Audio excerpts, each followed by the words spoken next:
Good morning, join Jackie on Monday mornings.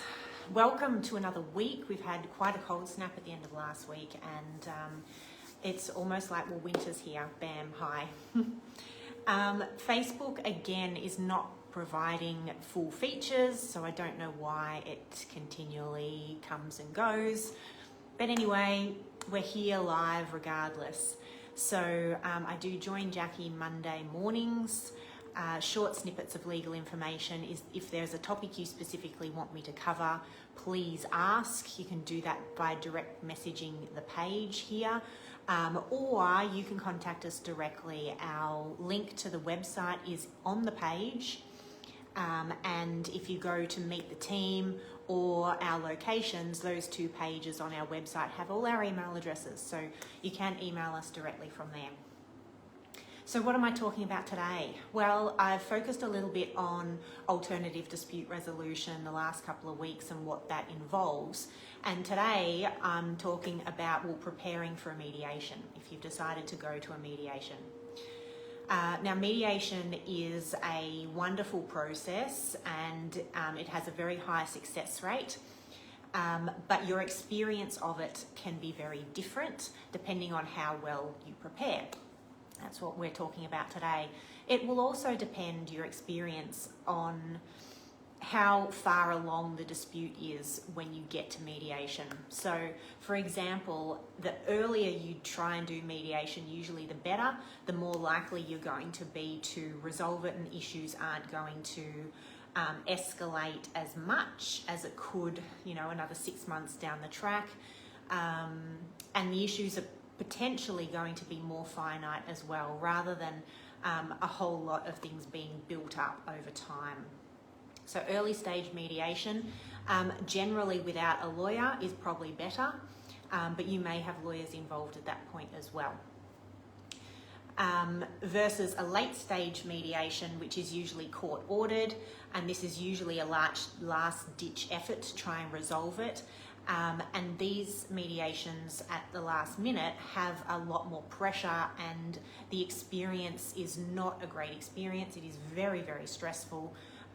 You feel like you have less control than if you did an earlier stage one. The thing to bear in mind, though, in preparing for a mediation is that it is in your control. So the outcome of a mediation is all in your hands. You may feel some pressure and stress. However, there is no external pressure or stress that is forcing you to settle to something you don't want to. So you're quite within your rights to, decline an offer or whatever it is during mediation. The problem with a late stage mediation is there's lots and lots of consequences to think about and weigh up versus early stage mediation. Hence, trying earlier, the better. You've got far more options, more flexibility, and you could also potentially do it more than once. Whereas a late stage, final, court-ordered mediation, there's not much room to move. You're not going to get a second chance to try and resolve it without incurring a whole lot more legal costs, because it's now moving on to trial preparation after mediation at that point. So what are some of the things to prepare? Taking out some of the uncertainty of the day can help you prepare. So it can be, what should I expect going into mediation? Now, a lot of mediation follows a very structured process. You're going to have at the very beginning a chance for both of you to say your piece. The mediator will ask some questions, and that's at the very beginning. You will more than likely also get a chance to talk to the mediator separately. But a lot of it will be you, the other party, and the mediator working on options and discussing various different solutions that might work for you. Whereas a late stage mediation ends up being more of a shuttle style. Because the conflict has escalated so much by that point, it's unlikely that mediator is going to keep you in the same room, and so the mediator is more than likely going to shuttle, as in bounce backwards and forwards between each other to bring offers and work on solutions. All right, so that's the basic structure of what a mediation looks like. So that's just sort of what to expect on the day. Now, as I said, the outcome of the mediation is in your hands. The mediator is not a judge. The mediator is not there to give you solutions or options. It is up to you to come up with the options and what solutions fit the best. Another thing to prepare for mediation is understand that if you're getting super stressed out, you can ask for a short break. So have some kind of phrase ready that you can say comfortably. To say, look, I just need a toilet break, I just need 5 minutes, I just need to go and get a drink, some kind of phrase so that you're not, when you do get highly anxious, you know what to come back to, because your brain's not going to be able to think of that saying or that phrase in a stressful moment. The other thing to prepare for mediation is food and drink, because if you're doing it online, for starters, you might not even think of that because you're quite often in the comfort of your own home, or you might be going into your lawyer's office to do it while the other party's somewhere else, you're doing it online. Bring food and drink. Your brain operates better when it's got food, when it's got sugar. You're going to be making some hard decisions. It's going to be stressful. Make sure you've got the energy to be able to do it, to be able to focus. The other thing as well might be something to try and help break you out of stress. So if going for a walk, going to the toilet, having a break for a drink or a cup of tea is not quite enough to break stress for you, then think about some other tools or techniques that might help lower your stress, whether it is a certain scent or essential oil that really snaps your brain out of stress. Whether it's, I don't know, some kind of sensory thing that, you know, some people have those bands that they snap on their wrist. So just something.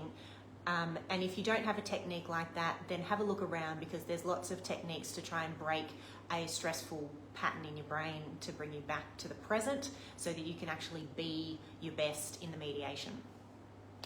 The other thing to prepare for in mediation is to listen. Now, I know that when you go into mediation, you're all about, well, this is what I want, and this is what I need to say, and this is what I need to get across, and all these sorts of things. However, listening is sometimes the superpower in dispute resolution. Being able to listen, firstly, you could learn something that you could use in the negotiation if you're listening. Secondly, if you want to feel like you're heard, the other person probably wants to feel like they're heard as well. So if they feel like they're heard, it can bring their levels of stress and anxiety down, and therefore make them more willing to want to settle, which is where you want them to be. So those are some really good reasons to listen. So what have I gone through? I've gone through knowing the process that you're going to do on the day. I've gone through trying to manage your stress, to be able to have breaks, to be able to have food and some other thing that might help break a stress pattern if you've got one, and to listen. So those are some things that you're really going to prepare yourself when going into a mediation. Now, as I said, earlier the mediation, the better. Even without lawyers, even better. Once lawyers are involved, it starts to escalate, and then the longer it goes for, the more it's escalated all the way to a court-appointed mediation, and that's just much, much, much more stressful. There's a lot more pressure at that point, so resolving it earlier is better. I hope that's helpful. I guess some tips around preparing for mediation. They're sort of soft skills, but they make all the difference. Now, as I said, I do join Jackie every Monday, providing these snippets of information. If there's something you want me to elaborate on or a topic I haven't covered, let me know. This video, while it's live, will be saved onto the page, and our videos page has well over 100 videos there on all sorts of topics, so you can go back through and have a look. If you think this is valuable for someone else that you know, please tag their name in the comments and then they'll find the video. Or if you would prefer to keep it private, you can share it with them via Messenger. But otherwise, I really hope that this is helpful. The earlier disputes are resolved, the better for everyone. So don't sweep them under the rug, don't allow them to escalate, don't leave them too long. Jump in and find a mediator. The Mediation Institute has a whole list of mediators, and most of them do it online these days as well. So there's a good place to start if you don't know what to do. Otherwise, have a great week, and I'll catch you next week.